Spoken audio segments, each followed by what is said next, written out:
Pemirsa, tidak mesti setiap kasus harus berakhir di meja hijau pengadilan. Jika itu bisa memilih jalan damai dan win-win solution secara cepat dan tepat, mengapa tidak?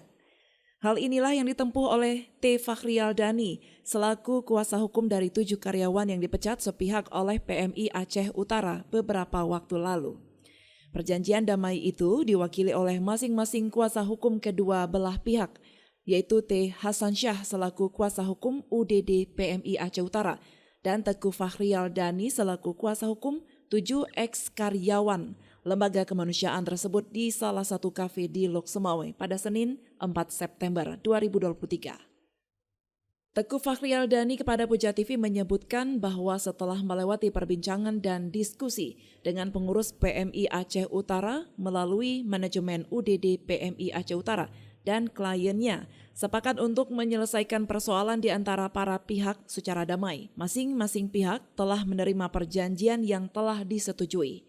Ampun Dani menyebutkan, intinya kita melihat kedua belah pihak win-win solution. Semua didiskusikan lewat musyawarah untuk mufakat. Yang pasti, apa yang telah terjadi sehingga timbul permasalahan ini dapat menjadikan pembelajaran dan introspeksi bagi kedua belah pihak, sehingga diharapkan ke depannya PMI Aceh Utara lebih baik lagi dalam menjalankan misi kemanusiaan, melayani kebutuhan darah masyarakat. Jadi alhamdulillah hari ini telah terjadi kesepakatan antara klien saya yang kemudian saya yang wakili dengan pihak PMI. Artinya setelah 9 bulan ini kita menunggu nih itikat baik dari pihak PMI, hari ini sudah terjawab sudah. Walaupun prosesnya sebenarnya sudah berjalan lebih kurang dari bulan Februari sejak kami terima kuasa. Itu sudah mulai, kami sudah mencoba membuat surat, kemudian kami sudah melakukan hubungan untuk melakukan koordinasi dengan pihak Jakarta sebagai PMI pusat dan segala macam. Hari ini terjawab sudah.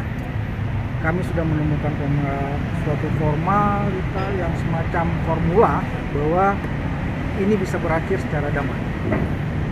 Baik PMI Aceh Utara dan kami di sini atau para klien saya sepakat untuk ini dapat diselesaikan secara damai. Dan alhamdulillah ini sudah kita sepakati dan sudah ditandatangani. Dan kita berharap dengan selesai ini tidak ada lagi persoalan yang akan terjadi ke depan. Dan ini bisa menjadi pembelajaran bagi kita semua, terutama bagi kami dan juga bagi pengurus PMI di dalam mengelola kelembagaannya.